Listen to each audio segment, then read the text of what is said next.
Agora a gente está começando a transmissão para a gente ver que o pessoal entrar. Eu sempre começo um pouquinho antes para o pessoal poder ir entrando quando me pegar lá que desde o comecinho, né?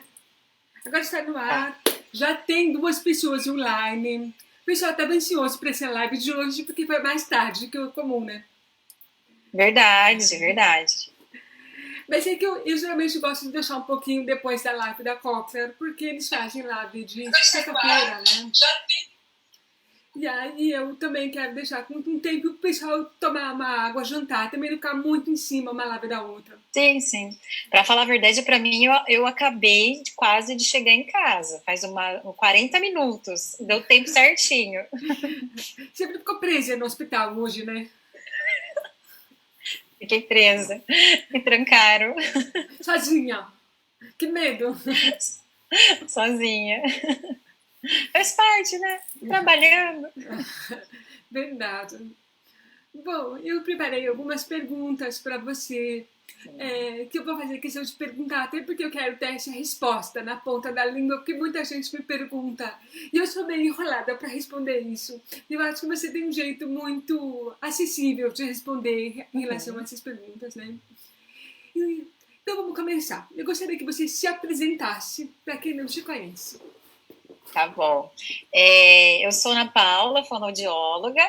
Eu trabalho aqui em Londrina, num hospital, né, de Londrina que atende a parte de otorrino. E eu sou responsável pelo setor de diagnóstico e a parte de implante, reabilitação auditiva. Então, a gente tem todos os exames ali para realizar. Que Eu sou legal. especialista em audiologia clínica. É muito legal. Isso, obrigado por ter aceitado o convite de fazer uma live comigo. Aliás, eu estou retribuindo, né? Porque a Imagina! minha primeira live foi com Prazer foi você. meu.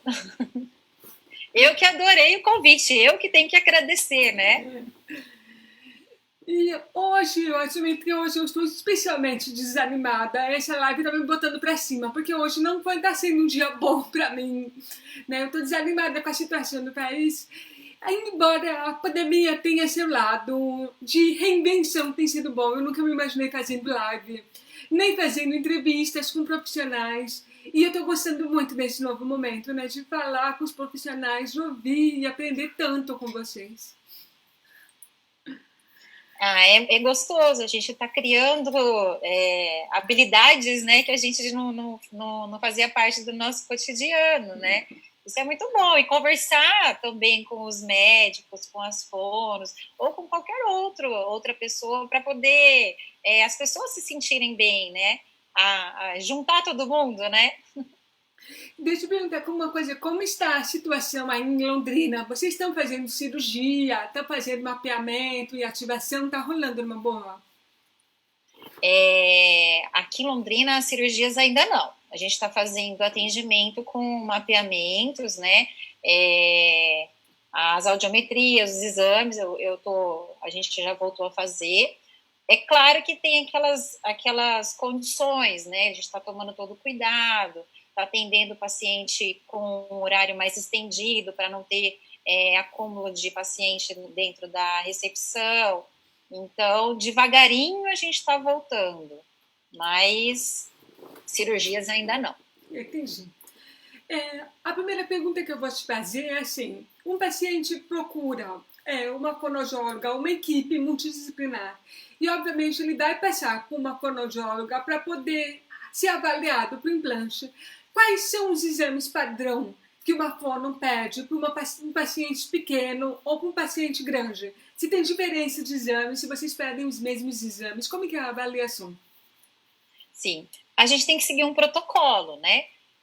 O protocolo que a gente segue geralmente é uns exames que um vai complementando o outro. Geralmente, o que está nesse protocolo é a audiometria, que é aquele exame que a gente faz para identificar o limiar auditivo, né? A audiometria tonal, que todo mundo já mais ou menos sabe o que é, levantar a mãozinha lá dentro da cabina. O exame de imitaciometria para ver o ouvido médio. Aí a gente já parte para os eletrofisiológicos, o BERA, as emissões otoacústicas para ver o funcionamento da cóclea, e dependendo de alguns pacientes é feita a parte otoneurológica. E aí, esses são os exames padrão antes do implante. Uma vez que o paciente seja aprovado para o implante, tem algum outro exame que ele faz com o fonoaudiólogo? Ou aí é só o pós-operatório? Depois de fazer essa bateria de exame, é feito diagnóstico, imagens, geralmente com o diagnóstico feito já vai para a cirurgia, né? E na cirurgia, ele faz algum exame? Na cirurgia, a fonoaudióloga entra, né? A gente está sempre presente, junto com a equipe médica, né? Para poder fazer aquela medida que a gente chama de telemetria, né? O famoso teste que a gente faz para vocês entenderem, né? Vou falar um pouquinho mais simples para vocês entenderem. É um teste que a gente vê quanto que está dando de resposta neural naquele eletrodo que foi inserido dentro da cóclea. Então, essas respostas que a gente obtém ali na cirurgia, a gente vai utilizar elas quando a gente for ativar o implante. Então, é muito importante ter essas respostas, esses exames, essas medidas, né, que são importantes, que a gente vai usar elas durante a ativação. Deixa eu perguntar, o resultado da telemetria, ele define alguma coisa? Tipo assim, o paciente que todos os eletrodos funcionaram na telemetria, significa que todos os eletrodos estão ativados? Ou se a telemetria ela é apenas um padrão? Ele define alguma coisa? Assim, qual é a função dele? Na verdade, a gente faz uma medida para ver se todos os eletrodos estão funcionando. Não sei se todo mundo já sabe aquela imagenzinha. Quem é o usuário, né? Quem usa, vê o desenho da cóclea, os eletrodozinhos, para ver se todos eles estão inseridos. Se algum eletrodo estiver com alguma interferência, a gente vai saber ali. E após isso, a gente faz uma medida para ver qual a resposta dos eletrodos. A gente mede eles. Certo. Então, ele não está funcionando. Por que a gente faz durante a cirurgia? Porque tá sedado, tá dormindo. E para não ter incômodo, para não ter uma resposta muito estranha para o paciente, e a gente mede quando ele está ali anestesiado. Porque seria como se a gente ligasse o implante para vocês no primeiro dia, né? Então pode dar incômodo. Então a gente mede na hora no tempo ali de cirurgia para não incomodar. Perfeito, obrigada por me explicar isso. Eu sempre tive com muita curiosidade de saber como que funcionava a telemetria, né? Para quem está de fora, assim, como usuário, esses nomes que vocês usam, eles assustam um pouco. A gente já imagina que é uma coisa absurda que vocês fazem. E é só um exame simples que a gente está fazendo. É só um exame, sim. É rápido, não é muito demorado, né? Mas para a gente é importante, muito importante. Aí a gente espera, assim, um tempo X, geralmente são 30 dias, é o protocolo padrão, acredito. E aí tem o dia da ativação. O que é a ativação exatamente? Vamos lá, a gente espera 30 dias, agenda para vocês, né? Fica aquela ansiedade nesses 30 dias, porque não está escutando nada, fica o desespero, que vocês não veem a hora do dia da ativação. Aí, no dia da ativação, vem uma mochila ou uma mala cheia de material, né, cheia de coisas novas, mais a ansiedade de vocês para poder ver como que vai ser escutar, né, a família. Então, nesse primeiro momento, o que a gente faz é ligar esse implante para poder estimular, né? Então, esse primeiro contato, a gente deixa ele bem baixinho, põe uma corrente elétrica baixinha, né? Um nível baixinho, para poder começar o estímulo dos eletrodos para o nervo auditivo. Então, nesse primeiro dia, é gostoso, né? Vocês começam já a ter respostas, porque já está ativo, né? Esse implante, né, já está tendo contato lá com o nervo auditivo. Após isso, a gente vai fazer toda a demonstração de material, né, como que funciona os controles, ligar, desligar, limpeza, manutenção. Olha, Me vou ser ajuda lá, o que sincera com mais? você. Vocês explicam muita coisa pra gente no dia da ativação, mas eu tenho a impressão de que a maioria ignora totalmente o que é dito, porque a gente está todo mundo naquela ansiedade de ver o resultado, que a gente acaba não prestando tanta atenção no momento da ativação e nas coisas dos acessórios. Mas tudo bem, porque hoje em dia a gente entra nas redes sociais, a gente pega no telefone, manda mensagem, olha, eu achei uma peça aqui que eu não sei o que é, me explica isso. Tem muita gente que entra antes, durante esse período de 30 dias, já vai se informando sobre o que vem no kit, esse tipo de coisa. Então, assim, a ativação, vocês fazem um mapeamento padrão na ativação? Tem um padrão? Ou isso vai depender conforme o paciente? Quando é adulto ou uma criança que consegue responder, a gente faz uma medida para procurar um nível, que a gente fala nível máximo de corrente e um nível mínimo de corrente. Então, a gente faz como se fosse uma audiometria. A gente pega escolhe alguns eletrodos, ou às vezes vai eletrodo por eletrodo, e pergunta para vocês, que é aquele desenho, né, que a gente mostra.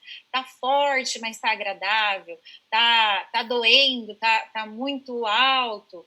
Então, cada eletrodozinho que a gente testa é uma resposta que a gente vai ter do paciente para saber o quanto que a gente vai ligar, o quanto de corrente elétrica que a gente vai dar, o quanto de volume que a gente vai ligar. Então, a gente faz essas medidas que fizemos lá na cirurgia, repetimos as medidas e vamos criar um mapa.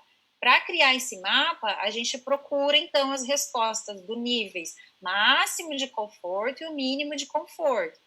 Quando a gente encontra, a partir daí que a gente conseguiu fazer o mapa dele, a gente vai ligar.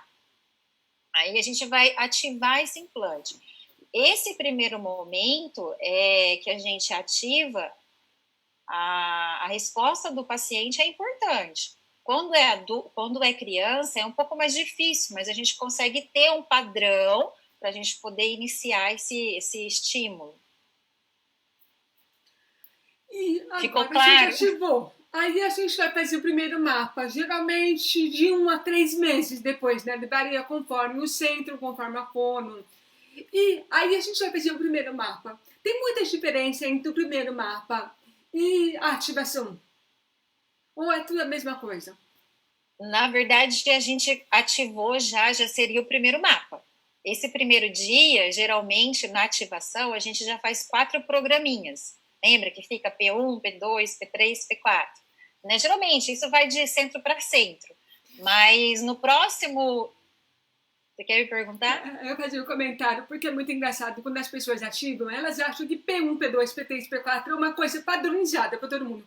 Aí a pessoa chega para mim e fala assim, nossa, eu não estou ouvindo nada no P3 e estou ouvindo no P2. Por que pode ser isso? Aí a gente fica, não, mas é uma coisa que vai ter sob encomenda para você. Então é muito importante que as pessoas entendam que esse P1, P2, P3, P4 é sempre um programa personalizado que a fono faz para ele, né? Exatamente. Diante daquelas respostas que a gente obteve para procurar os níveis que ele tem de conforto, né, a gente cria programas, né, como se fosse um melhor que o outro, né, para o paciente mesmo ir se entendendo para ver qual que é o melhor. E aí, quando ele volta, a gente fala, o programa 4 ficou melhor, eu quero ficar com esse. Aí, diante desse programa que ele mais gostou, né, que seria o último programa, geralmente a gente vai se basear de novo. Então, depois de mais ou menos 30 dias após a primeira ativação, a gente vai procurar tudo de novo. Então, são todos os exames feitos, as medidas feitas novamente. Mede os eletrodos, mede a resposta neural, mede quanto que ele está tendo de conforto, porque ele já vai ter acostumado esses 30 dias, a gente vai fazer um programa novo. Quando ele chega para esse primeiro retorno após a ativação, geralmente a gente já tem respostas auditivas. Dependendo do paciente, se for adulto, a gente já consegue fazer uma audiometria. Uma pergunta que eu tenho é assim, a gente vai fazer telemetria em algum outro momento? Ou só na cirurgia? Nos mapeamentos? A gente faz outras telemetrias? É isso. A gente faz a mesma coisa que a gente fez lá na cirurgia, sempre. É mesmo, eu não sabia disso. Sempre, que é a medida da impedância dos eletrodos, né? Se eles estão funcionando, se ele tem respostas. Então, a gente faz essa verificação mesmo, para saber como que está, né? Sendo feito como que está as respostas dos eletrodos dele. Então, tem que fazer, é uma verificação. Então, quando o paciente já está com 6 meses, o que a gente faz? Audiometria, antes de começar a fazer o programa novo, para saber como que está a resposta dele, aonde que eu posso melhorar, faz o teste de discriminação, fala umas palavras, para ver se ele está conseguindo compreender, ou então até mesmo as frases, né, dentro da cabina, em campo livre, a gente fala umas frases para ver como que está o entendimento, se está conseguindo compreender todas as frases, então são 10 frases que a gente pede para o paciente repetir. Então, e tem vários níveis, vários jeitos de fazer. Às vezes a gente faz sem leitura orofacial, com leitura orofacial. A gente precisa verificar a resposta desse implante, né? Já tem uma pergunta aqui. Como tem certeza da resposta das crianças em relação aos mapeamentos? Como que a fono sabe se o mapa está agradável para a criança, por exemplo? Então, geralmente, o que a gente faz é essas verificações após o mapeamento deles. No software mesmo, a gente consegue ver se está tendo resposta, se está incomodando ou não. E a gente testa através de instrumentos, né? Faz estímulos. Então, e a gente está ali sentindo, né, a resposta da paciente. Então, por isso que é importante saber o nível, né, que essa pessoa está de conforto, ter uma resposta lá da cirurgia para a gente saber o quanto que deu daquela medida para a gente poder ver o tanto que a gente vai poder ligar. Então, é uma coisa juntando com a outra. Existem medidas próprias nos softwares e a nossa experiência mesmo com o paciente, de reação, de desconforto ou não. Será que deu certo? Eu lembro que eu ter visto uma mãe comentando na ativação da filha dela, inclusive ela está assistindo aqui, foi uma coisa que ficou muito na minha cabeça. Ela comentou que a fono falou, não, ela está ouvindo porque o jeito que ela está chupando a chupeta é diferente. Tá vendo? A fono é muito treinada, a gente consegue... bebê, né? Isso, a gente consegue perceber, né? A experiência da gente ver a resposta auditiva dele, né? Como foi a sua? Oi? Como foi a sua resposta? Então, na verdade, a minha reação foi assim. Eu lembro que quando a fono ativou, ela ligou tão baixo que eu não consegui ouvir. Só que eu tava com um aparelho auditivo no controlado, né? E aí eu falava, não, mas eu tô ouvindo por esse lado. Aí ela aumentou um pouquinho o volume e bateu palma. E aí eu ouvi as palmas pela primeira vez. E aquele som fez sentido pra mim, né? Então eu me lembro que eu fiquei feliz de sentir que o som ele tinha um significado. Porque com o aparelho auditivo eu não conseguia perceber esses significados do som.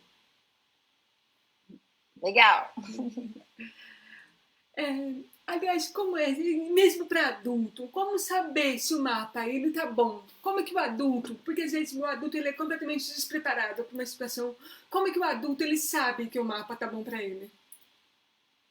Então, a gente tem que verificar através dos exames complementares. A gente vai fazer uma audiometria tonal dentro da cabina, né, na caixa acústica, e fazer o teste de discriminação, que são aquelas 25 palavras que a gente fala.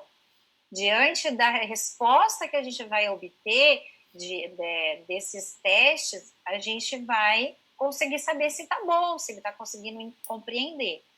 E o adulto, na hora que a gente está fazendo o mapeamento, que a gente está criando um mapa novo, o adulto já responde para a gente, eletrodo por eletrodo, quanto que a gente pode colocar de volume, né, para vocês entenderem, quanto que a gente pode pôr de energia máxima, quanto que a gente pode pôr de energia mínima. Entendi. Tem uma mãe comentando aqui que a filha dela fechou 45 dias com o programa 4. E ela está ouvindo e compreendendo muito bem, mas ela percebe que a filha dela ainda é muito dependente do AASE, do aparelho auditivo que provavelmente ela não tem controlado. Ela quer saber se isso é normal, a pessoa continuar dependendo da audição do aparelho auditivo. Sim, sim, ainda mais que está no comecinho, né? Porque ela ainda não vai conseguir perceber muita coisa nesses 45 dias de estímulo pelo implante. Ela vai conseguir, não vai conseguir perceber, ela vai conseguir perceber, mas ela não vai conseguir discriminar. Você pode até me falar um pouquinho mais sobre isso. Consegue escutar, mas não consegue saber o que é. E com os dois juntos, a audição binaural, ela vai conseguir, com mais tempo de uso, com mais tempo de experiência, discriminar. Então, agora, no momento, como ainda está com 45 dias, é muito pouco tempo para aprender a absorver essa resposta do implante.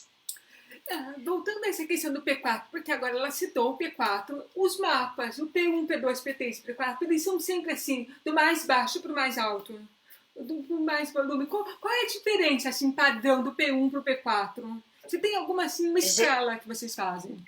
Sim, geralmente no começo dos mapas ali, né, no primeiro ano, vamos dizer, no primeiro ano, geralmente a gente sempre faz programas gradativos, né? Pode fazer um ajuste diferente, mas geralmente nesse primeiro ano eles são gradativos, que é para poder ir acostumando com o nível de energia, né? O nível de corrente que a gente está colocando. Então, geralmente o P1 ele é mais baixo que o P4, mas às vezes com a experiência, né, do implante, passou de 1 ano, 2 anos, pode fazer mapas, não que seja um mais alto que o outro, mas um que tenha mais conforto que o outro. Você pode até responder isso para a gente. Como que está o seu mapinha hoje, seus programas hoje? Tá gradativo? Teoricamente, como adulta, eu deveria ter um programa com scan, um programa sem scan, um programa para telefone, um programa para música, é mais ou menos assim, né? Mas para sendo sincera com você, eu geralmente tenho 4 mapas, eu escolho um que eu gosto e eu fico nesse. Entendi. Eu não consigo ficar fazendo essas variações de volume, eu não consigo me adaptar dessa forma. Isso é uma coisa minha, eu tenho certeza. Eu acho que a gente tem 4 programas para usar esses 4 programas. Eu acho que a gente tem um controle remoto para ficar mudando conforme a situação e ter a melhor audição possível. Mas muitas vezes, principalmente adultos e principalmente crianças que estão muito bem adaptadas, acaba encontrando aquele mapa que está confortável para a gente, que a gente está ouvindo tudo que a gente precisa e a gente acaba ficando lendo. O que também auxilia isso são a terapia com a fono, né? Geralmente ela pode falar para a gente, olha, o paciente só está usando o P3 ele tem muito mais respostas auditivas, está discriminando muito mais que o P2, ou ao contrário. Então, a gente tem que fazer esses mapeamentos, esses programas diferentes para vocês poderem escolher sempre um que vocês vão gostar mais, que te favoreçam mais. De fato, a fonoterapia ela é uma das melhores referências para perceber se o mapa tá bom ou não. Porque eu me lembro assim, não só a fonoterapia, mas também as pessoas que convivem com a gente. Eu lembro que uma vez eu estava com o mapa errado, por alguma razão, o meu mapa estava errado. E aí o meu marido percebeu que eu não estava pronunciando tão bem alguns fonemas. Algumas consoantes eu estava pronunciando errado. E essas mesmas consoantes, elas me irritavam quando eu ouvia. Então, assim, eu ficava irritada. Talvez eu afastava, assim, e tentava baixar o volume. É uma boa referência para quem está perguntando como saber um bom mapa. Isso é uma boa referência. Quando alguma sílaba incomoda, quando algum som mudou a forma de pronunciar para pior, né? É uma boa forma da gente reconhecer. Estão perguntando qual que é a quantidade de mapeamentos do primeiro ano de implante. Quantidade de mapeamento. Geralmente a gente faz de 3 em 3 meses no primeiro ano, principalmente quando é criança. Esse protocolo, ele não é padrão de todos os centros, não, né? Não é padrão. É porque, assim, depende da criança, depende da resposta que a gente tem do adulto, mas geralmente no primeiro ano a gente tenta seguir esses protocolos. de 3 em 3 meses. Depois do primeiro ano, pode ser que o paciente está me dando uma resposta muito boa, a gente possa prolongar para 4 meses, dependendo que 6 meses. Então, tudo isso vai depender da resposta que ele tá tendo do implante, né? Tem uma pessoa aqui agradecendo, que faz um ano que ele está com implante coclear, que ele está tendo um excelente resultado. E eu vou fazer o lado esquerdo, né? Que ele vai fazer o outro lado porque ele teve um excelente resultado. Que ele é José super Roberto paciente aqui. Isso. O José Roberto é paciente nosso, né? A gente está muito contente com a resposta que ele teve, né? Muito gratificante, está super bem. E já estamos encaminhando para fazer outra orelha. Que legal, que bacana. Sobre o número de mapeamento, você sabe que para mim variou até de um lado para o outro. Eu lembro que no primeiro lado eu fiz mapeamento, foi assim, ativação, 30 dias para o primeiro mapa, depois mais 30 dias o segundo, depois passou para 45, 45, 3 meses, 3 meses. Do segundo mapa, no segundo lado, foi assim, eu fiz uma ativação, primeiro mapeamento, 3 meses, 3 meses. Porque o resultado era diferente. Então é variável também até de uma pessoa para outra. De uma pessoa para outra e também de um implante para outra, né? Não adianta. Diante das respostas que a gente está obtendo ali daquele implante que a gente vai conseguir dizer, volta daqui 4 meses, você está muito bem, não, vamos deixar para 3 meses, mais curto, isso que a gente não está conseguindo ter uma resposta muito boa. Então, tudo isso vai depender do que ele está me trazendo, né? Tem um paciente perguntando se, além do mapeamento, o que mais que ele precisa fazer para ter uma boa resposta com o implante. Não é só o mapeamento que ele precisa fazer, né? Principalmente terapia com fono, principalmente estimular, né? Estimular, fazer bastante uso da via auditiva, escutar música, escutar filme, conversar, falar, estímulo, né? Quanto mais estímulo tiver, melhor adaptação. A gente percebe isso em crianças, né? Aquela família que não fala, aquela família que não tem conversa, a gente vê que demora um pouquinho mais para a criança começar a falar, diferente de uma família que tem 3 irmãos, que a família conversa, que os irmãos estimulam, né? A gente percebe bastante isso, a diferença. Então, fora os mapas, fora os ajustes, estimular, né? Com certeza, né? Eu acho que convivência com outras pessoas sempre estimula o desenvolvimento da linguagem. Sim, mas, assim, eu também percebo que tem muita paciente que não tem uma resistência a usar um implante o dia inteiro, né? Principalmente pacientes adultos que não fizeram implante muito tarde.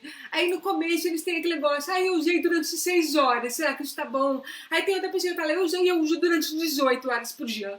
Aí obviamente o que usa mais vai ter um resultado mais rápido do que aquele que usa por só 6 horas, né? Um uso constante também, né? Exatamente. Por que do uso constante, né? Você sabe que a gente tem uma forma de saber quanto tempo você está usando o implante, quantas vezes está caindo da cabeça, né? Que é o data logging, que a gente o software, ele faz uma leitura de tudo que está acontecendo desse processador. Quantas vezes está caindo quantas vezes cai da cabeça em criança, se a criança está ficando muito no silêncio, não está tendo estimulação, se está usando muito o processador com conversação, com ruído. Então, é através dessa leitura que a gente tem do software que a gente vai conseguir passar isso para vocês. Ele não está me trazendo muita resposta, estou fazendo audiometria, não está legal, estou fazendo teste de discriminação, também não está bom. Aí a gente faz a leitura do processador, poxa, ele está usando muito pouco o implante, não tá usando o dia inteiro, não está usando... pode até usar menos, mas nas horas que ele mais precisa ter para estímulo, por exemplo, na escola, ele não vai usar. Então, a gente consegue entender, através daquela leitura do software, o que está acontecendo e passar isso para vocês, né? Que é o que a gente faz geralmente com crianças. A mãe vem, a gente fala, olha, mãe, está caindo numa média de 30 vezes esse processador na cabecinha dele. O que está acontecendo? por que está desligando tanto? É através disso que a gente vai poder orientar vocês se está bom, se tá trazendo benefício, entendeu? Oh, Ana, eu não sei se você vai saber responder isso, mas tem uma mãe perguntando se essa leitura do software é de todas as marcas. Sim, tem todas as marcas, que é uma forma da gente saber, né, o que está acontecendo com esse processador. Todas as marcas têm um software de leitura do tempo de uso do processador. Não. Sim. Aproveitar e vou fazer uma pergunta para você, mas um pouco mais específicas de Cochlear, porque no caso, porque eu uso, e vai ser uma forma de a gente trocar uma experiência. O que é exatamente o scan? Você consegue explicar para a gente? É como se fosse, para você entender, um filtro. De ruído. É, como se fosse um filtro de ruído. Ele vai deixar essa qualidade sonora um pouco diferente. Então, ele vai cortar o ruído. Então, ele vai fazer uma maneira de eliminar o que você não precisa escutar. Mais ou menos isso, para você entender. E esse scan, ele é usado tanto para criança quanto para adulto, é usado mais por adultos? Ele é usado para todo mundo, só que geralmente o adulto, ele já consegue falar assim, olha, eu estou em uma situação e toda vez que eu estou nesse lugar, ele está cortando, o som está sumindo. O adulto consegue trazer mais informação para a gente do que a criança. Às vezes a criança acaba acostumando com esse scan e o adulto não. Então, assim, todos eles têm um scan.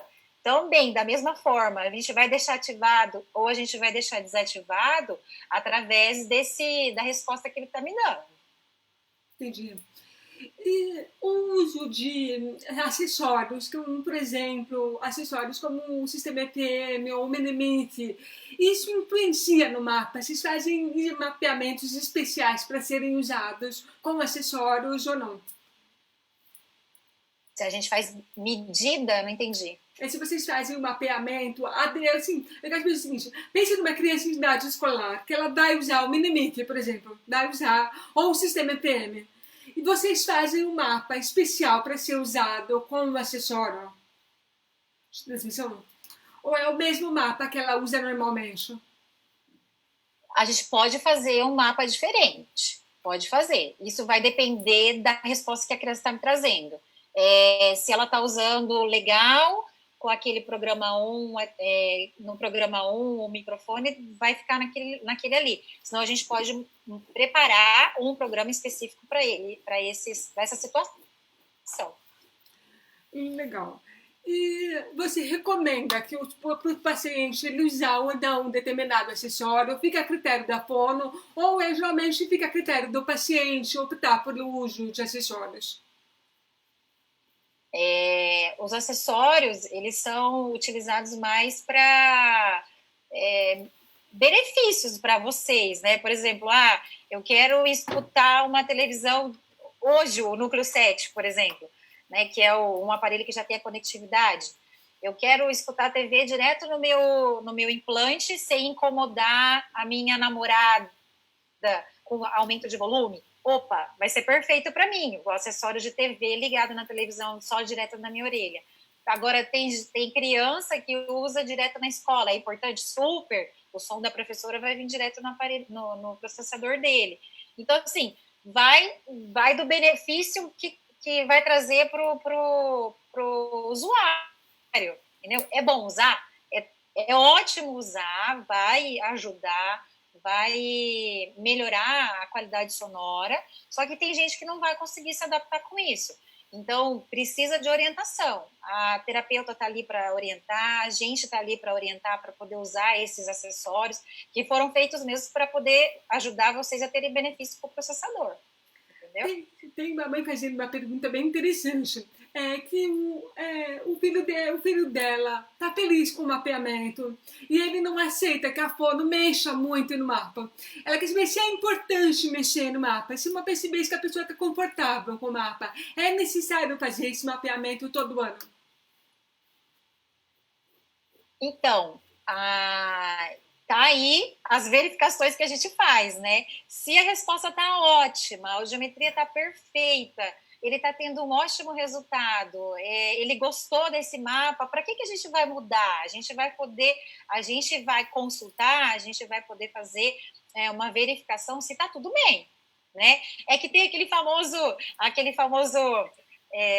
medo, eu não vou fazer o mapa esse ano, porque eu estou tão bem, mas para a gente saber se o processador está funcionando, se a resposta de algum eletrodo teve algum problema, né? Então, assim, o mapa não é só mexer nos eletrodos, aqueles encontros que a gente tem com a fono. A gente vai verificar se está tudo bem. Está tudo bem, a resposta está ótima, não tem o que melhorar. É claro que a gente não vai precisar mexer. Isso depois de anos de mapas. É a mesma coisa você. Por exemplo, você fez o mapa do ano passado, o teu mapa anual. Você precisou verificar? É claro que sempre a gente quer melhorar, né? A gente sempre quer que vocês tenham melhores respostas. Então, a gente acaba mexendo numa coisinha ou outra. Mas isso vai depender da resposta que eu vou ter de vocês, dos pacientes, entendeu? Sim, se eu demoro muito para voltar na fono, eu encontro ela em algum evento, ela começa com provocação. Olha, faz muito tempo que você não vai lá no consultório. Aí a gente acaba voltando, que é como ir ao dentista, né? Você não precisa estar com cárie para ir ao dentista. Você vai uma vez por ano para ver se tá tudo bem, você não precisa mexer. Exatamente, é a mesma coisa. Se não precisar mexer, ok, você tá tudo bem, não vou mexer, mas eu vou verificar, vou fazer a medida, né? Que é aquilo que eu te falei que a gente faz desde a cirurgia, né? Uma outra pergunta que eu tenho é como que a fono de reabilitação ela pode ajudar nos mapeamentos? O trabalho da fono de reabilitação, de terapia, ela pode ajudar para fazer o mapeamento de uma criança, por exemplo? Um relatório que ela faça. A gente sempre pede os relatórios, porque a gente precisa saber, nesse primeiro ano de implante, que seja, não seja só nesse primeiro ano, né, mas nos outros anos que ele está usando, sempre, né, porque pode acontecer de ter sempre um sonzinho que ele não está conseguindo falar, que ele não está conseguindo emitir, uma sílaba, um fonema que a gente fala, né, ou então ela percebe que não está tendo avanço, a criança não está aumentando o vocabulário, a criança não está conseguindo sair daquele nível que ela está. Então, através da fonoterapeuta, que a gente vai ter as respostas aonde a gente tem que melhorar. Entendi. Então, a gente pede relatório da fala, relatório de linguagem. Como que está a terapia? Você está usando mais no mapa 1, no mapa 2? No programa 1, no programa 2? Qual que é o melhor programa que você está vendo que ele está tendo mais resultado? Ele está conseguindo já falar todos os fonemas, né? Então, é através dela que a gente precisa ter essas respostas.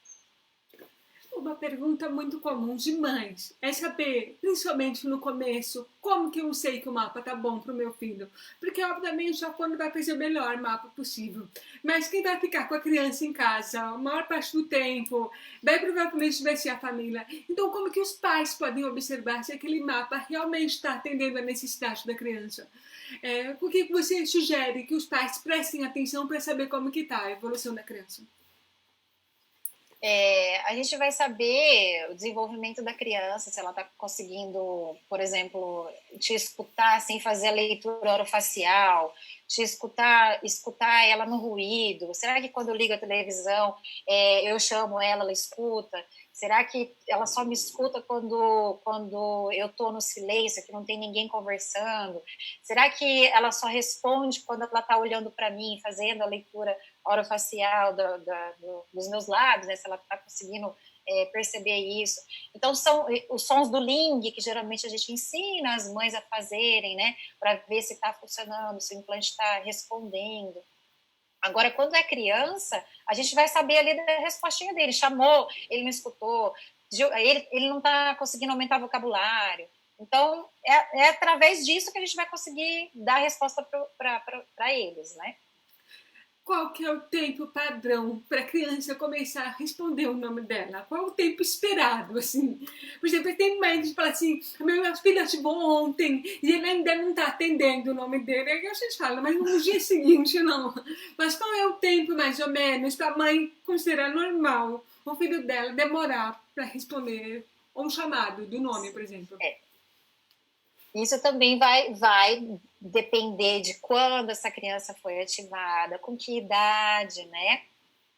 Se ela tem algum risco, se teve algum risco junto, né, nessa fase de implante. E vai depender do estímulo, né? Não tem estímulo, a criança demora mais para falar. Não, então, assim, vai variar muito, mas o padrão que geralmente a gente tem é um ano tendo resposta já auditiva, que a gente sabe que pode demorar mesmo para o implante ficar assim, que a gente consegue atender a todas as respostas auditivas mais ou menos de um ano. A gente fala isso até no adulto.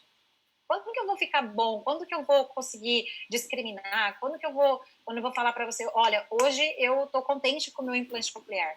Geralmente 1 ano de uso. Só que durante esse ano de uso, tudo a gente precisa levar em conta.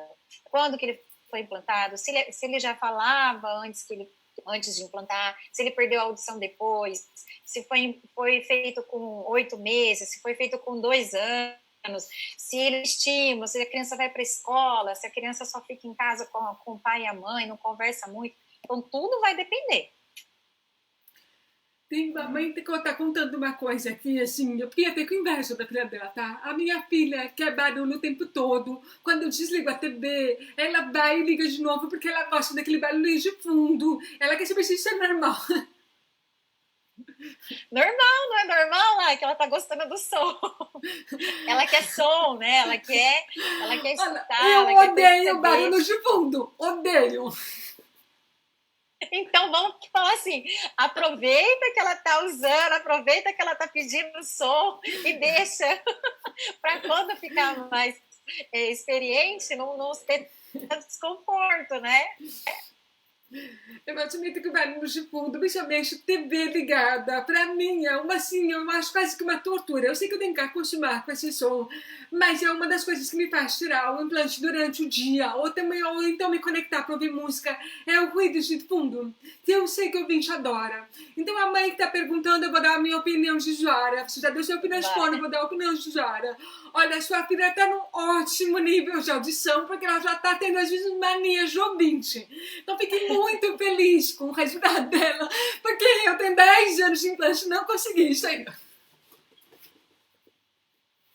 Tá vendo? É isso aí. Vai depender de cada um, né? Vai depender do uso, vai depender da rotina, né? Mas se tá ouvindo, deixa eu escutar. A mãe tá falando que ela fica incomodada com esse barulho de fundo, mas a filha dela tá ouvindo melhor que ela. Olha, Alexandra, você conseguiu um privilégio, tá? Eu acho que você deveria comemorar. Faz um bolinho, faz uma festa aí na sua casa, porque isso é um motivo pra comemoração, de verdade. Isso mesmo, também concordo. Tem uma outra forma que ela tá sempre assistindo a live. Eu faço questão de falar o nome dela porque é uma forma que eu gosto muito, que é a Isabela Pedrali, que ela é de Curitiba, uma querida. E ela tá falando assim, por aqui uma das primeiras reações do paciente implantado é reagir ao próprio nome, né? Percebo que se tudo estiver dentro do ideal, os implantados antes de 3 anos, de 3 a 6 meses, eles começam a ter reação de atender o nome. Eu acho que está dentro do padrão que você falou, né? De 3 a 6 meses. Na verdade, assim, é a primeira reação que a gente vai ter, né? Que a família vai ter. Ela vai chamar, né? Fulana, e a criança vai olhar. Então, a gente já consegue ter ali o primeiro respostinha. Opa, ela está respondendo ao nome. Mas será que ela está respondendo ao nome mesmo? Vamos ligar a televisão e vamos perguntar de novo. Então, são testes que a família vai fazendo para ver quanto que a criança está ouvindo, né? É muito gostoso isso. E, realmente, o nome da criança é a primeira coisa que ela vai ter a reação, né? Assim, e você sabe que respondeu o meu nome, Laki. Aí que o Laki parece com tanta coisa que às vezes eu olho pro lado. Eu acho que estão falando do meu nome porque Laki, ele não é uma palavra, é um nome assim padrão. Eles parecem com muita coisa. Então, meu nome não é um nome fácil de atender. Eu demorei um pouco para poder reconhecer o meu nome. Eu reconheci outras coisas primeiro. Mas o meu nome é a exceção da regra, tá? E, assim, e de adulto, qual é? Um adulto, assim, um adulto pré-lingual que seja implantado tardiamente, qual é o prazo esperado para que ele tenha um bom resultado de conforto com o implante? Ele se sinta Então, confortável. Mas esse conforto que você fala, o que seria esse conforto? É o conforto dele conseguir usar, o conforto dele estar bem, conseguindo escutar tudo, entendeu? Depende também do paciente, conseguiu fazer os mapas regulares, a gente está conseguindo verificar, a gente está tendo respostas boas, geralmente 1 ano. Então, não dá para falar, olha, com 1 ano você vai ficar bom. Não dá para ter certeza, né? Isso vai de paciente para paciente, mas a gente faz aí uma padronização, geralmente, porque com 1 ano a gente já conseguiu atingir vários mapas, né? A gente já conseguiu fazer vários aumentos de corrente elétrica, conseguiu atingir vários níveis, né? Seria mais ou menos isso. Uma pergunta que eu vou fazer. O mapa, ele influencia na duração da bateria? Na duração da pilha? Sim. O tanto de... Imagina que a gente, na ativação, que o implante, o processador está ligado bem baixinho. Dura horas e horas, dias, mais dias. Faz o primeiro retorno, nossa, minha bateria não está durando nada. O que aconteceu? Com certeza, é aumento da corrente, porque a gente está aumentando, está dando mais trabalho para o processador, ele tá gastando mais energia, então aí vai sugar, né, vai puxar um pouquinho mais de bateria. A gente consegue verificar, quando a gente vai fazer no software a programação, quanto que vai mais ou menos durar a média do mapa novo que a gente fez. A gente consegue falar isso para o próprio paciente, agora ela vai durar em torno de tanto a tanto, porque a gente fez um mapa novo, né, tem mais energia, vai gastar um pouquinho mais. Então ele já sai tranquilo ali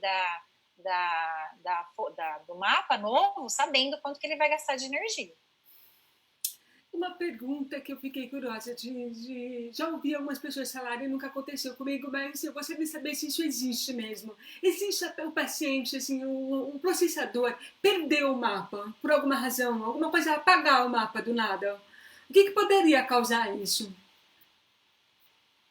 Não, lá que não tem experiência disso. Comigo ainda não aconteceu de perder mapa. Ele pode parar de funcionar, ele pode ter algum problema de ficar mudo, mas os mapas sumirem, comigo ainda não aconteceu, não tive experiência quanto a isso. Na verdade, aconteceu com um backup meu. Porque eu tenho 2, né? Porque eu tenho um Canche, mas não foi com esse, foi com o núcleo 5. Porque eu também tinha 2 do núcleo 5. E ele ficou muito tempo no desmistificador e ele perdeu o mapa. Mas é porque ficou 6 meses sem uso, né? E depois de 6 meses sem usar, o mapa sumiu. Mas foi só com um processador. Ele estava com algum defeito, não sei. E ele perdeu o mapa. Ele deve ter ficado mudo, né? Perdeu toda a regulagem que tinha feito nele, né? Pode acontecer. E eu gosto de fazer uma pergunta. E o que você recomenda sobre o uso do desumidificador? Já que a gente está falando de processadores, vamos voltar àquele vídeo que a gente fez. Vamos lá. Verdade, que eu tinha acabado... Ai, meu Deus, o fone tá caindo aqui, não para na minha orelha. Seu fone tá caindo. A gente fez um vídeo que eu tinha... Aí eu perguntei sobre o uso do desumidificador. O que você recomenda que a gente use o desumidificador? Não, eu entendi. Nada de sair do curso, te contei uma novidade, na verdade, a gente fez um vídeo, né? O uso do desumidificador é para usar quase todos os dias. E ligado, geralmente, na tomada, a gente orienta a usar 3 vezes na semana. Mas isso vai depender do ambiente, né, da cidade, né, se é muito úmida ou não.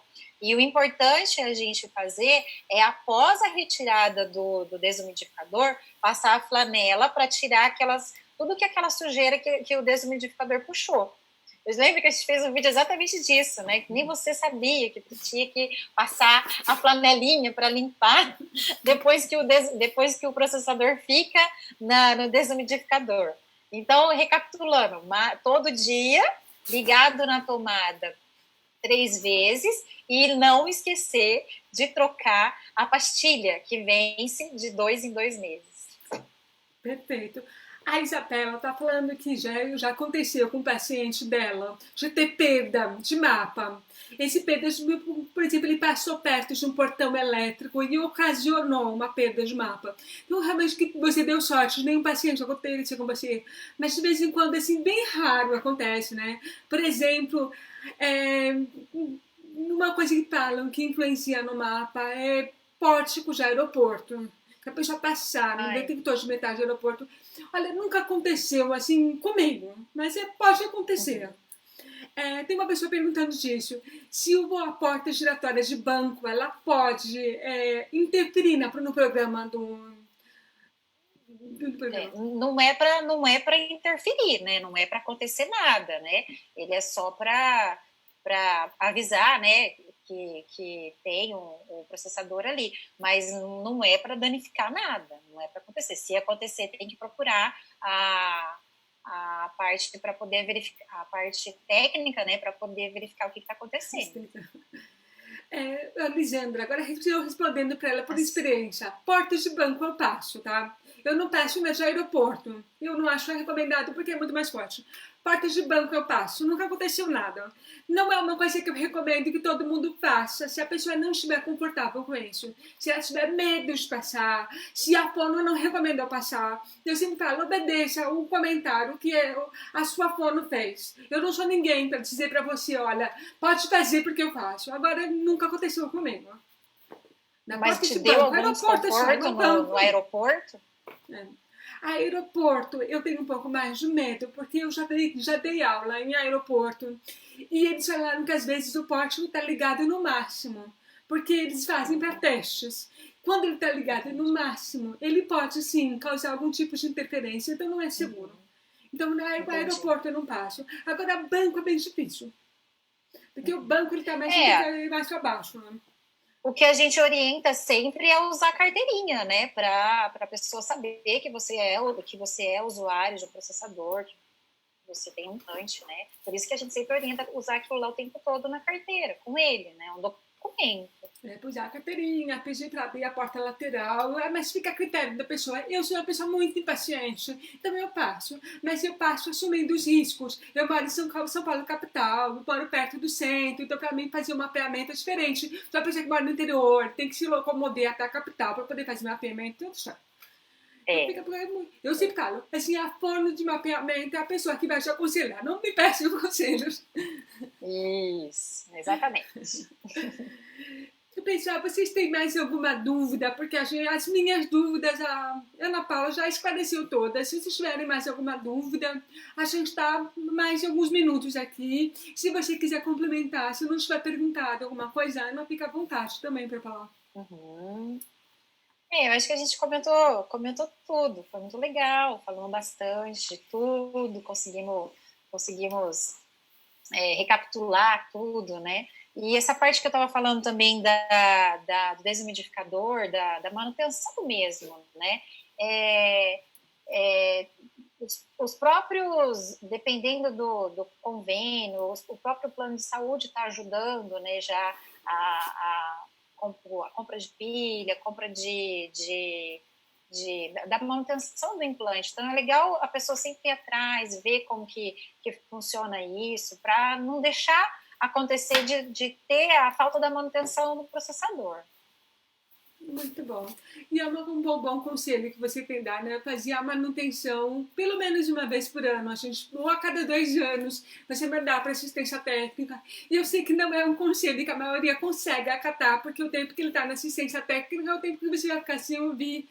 Por isso que é vantajoso ser bilateral, né? Porque aí você manda um lado, depois manda o outro. Mas é necessário que a gente faça essa manutenção de tempos em tempos, até para não ter um problema mais sério.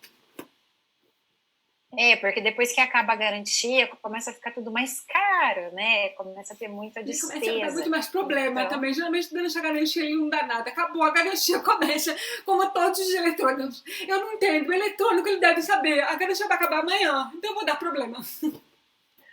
Computador, celular, tudo. Garantia estendida, né? Igual os eletrodomésticos, igual as outras coisas. É verdade. Bom, gente, como vocês não estão fazendo perguntas, já que a gente tem quase do horário, já são quase 10 horas da noite, né? Eu acho que a gente vai ficar por aqui. Eu já agradeço muito pela boa vontade de participar com a gente. Obrigada, Ana. É sempre um prazer ter você conosco. Eu agradeço a participação de todo mundo que comentou aqui. Mando um beijo enorme para todo mundo. E amanhã vai ter uma outra live, que amanhã eu vou contar a minha história, porque eu fui contando a minha história no meio das lives. Amanhã eu vou contar a minha história para as pessoas entenderem um pouco o meu caso.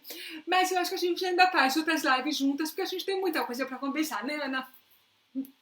Sim, eu que agradeço o convite, é muito bom conversar com você. Tem dos livros que a gente nem chegou no assunto hoje, não é verdade? Então, assim, tem assunto para falar, sim. Vamos nos unir. Eu que agradeço o convite. Apesar de estar tarde, tem bastante gente presente. Obrigada por todo mundo que esteve aí presente, mandando mensagem. É muito gratificante contatar com vocês aqui. É diferente, porque ao mesmo tempo que eu estou falando só com a LAC, tem um monte de gente mandando mensagem. Devagarinho eu vi a presença de todo mundo. Mas vamos fazer mais lives sim, pode deixar combinado já. Tá certo. Beijinhos sonoros para vocês e um ótimo final de semana. Até breve. Tchau, tchau. Até breve.